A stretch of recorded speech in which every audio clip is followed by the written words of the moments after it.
আসসালামু আলাইকুম। আমি মোহাম্মদ মাসুদ রানা। আপনাদের একটা নিউজ দেওয়ার জন্য আমি ভিডিও নিয়ে আসছি। তো এখানে আহ, মান্দা থানার 7 নম্বর ইউনিয়নের 3 নম্বর ওয়ার্ডের দাইয়াপুর গ্রাম। আহ, নাম হচ্ছে, বাবার নাম হচ্ছে তয়াস, ছেলের নাম হচ্ছে রিপন। উনি একটা গাড়ি চালায়, আর সেই গাড়িটা একটা মজলিস বাড়িতে খেতে যে গাড়িটা হারিয়ে গেছে, সে সম্পর্কে তার পরিবারের সঙ্গে কথা বলতে আসছি। সালামু আলাইকুম রহমতুল্লাহ। তাই আমি বাংলাদেশ জামাত ইসলামের পক্ষ থেকে আপনাদের কাছে সাক্ষাতের জন্য আসলাম। যে আপনার বিপদ মস্ত কি অবস্থা, কেমন কি করে কি অবস্থাটা হলে একটু আমাদেরকে জানালে ভালো হতে। গাড়িটা বেলা 3টার সময় বেটা গাওটা দিয়ে খায় দেয়, গাড়িতে থুয়ে খাবার হয়েছে, খায় আসার পরে গাড়ি আর পাওয়া যায়নি।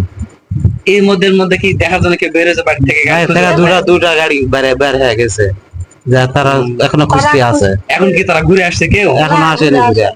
কেউ ঘুরে আসেনি না, ওখান থেকে? দ্বীপ বলছে খালি ঘুরে। আপনি ফোনে তাদের সাথে কথা হচ্ছে, ছেলেদের সাথে হ্যাঁ, কথা হচ্ছে? ফোনে কথা হচ্ছে, এখনো খোঁজ পাওয়া যায়নি। এখনো কোনো খোঁজ পাওয়া না, যায়নি। খোঁজ পাওয়া যায়নি।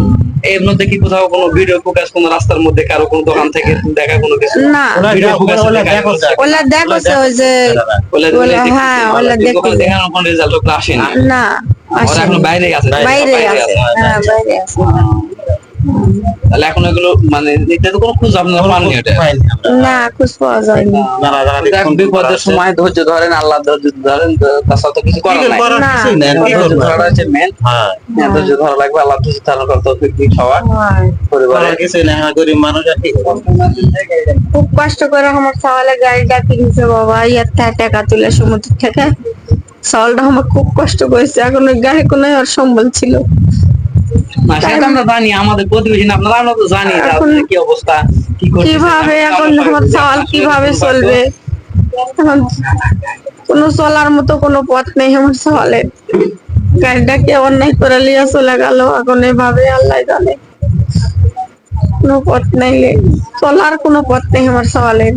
ওই গাড়ি সমুদ্র থেকে সুদের উপর টাকা নিয়ে ওই গাড়ি কিনেছে, সেই গাড়ি এভাবে মানুষ নিয়ে চলে গেল, আর কোনো খোঁজ পাওয়া যায়নি এখন। কান্নাকাটি করে না, দেখা যাক, আল্লাহ ভরসা। যদি আল্লাহ কোনো মানে সুযোগ দেয় দেখার মতো, যেহেতু ভিডিও দেখতেছে, ভিডিও ফুটেজ, আর এখন তো আধুনিক যুগ, সব জায়গাতে তো প্রায় ভিডিও ফুটেজ দেখা যায়।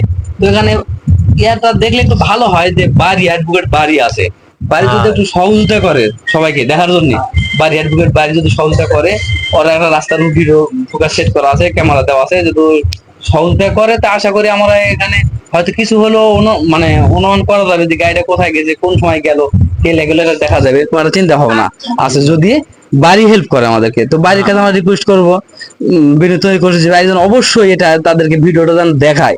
মানুষের যদি বিপদ পড়ে, কেউ যদি কোনো বিপদগামী হয়, তাহলে তার পাশে দাঁড়ানো এটাই তো একজন মানুষের কাজ।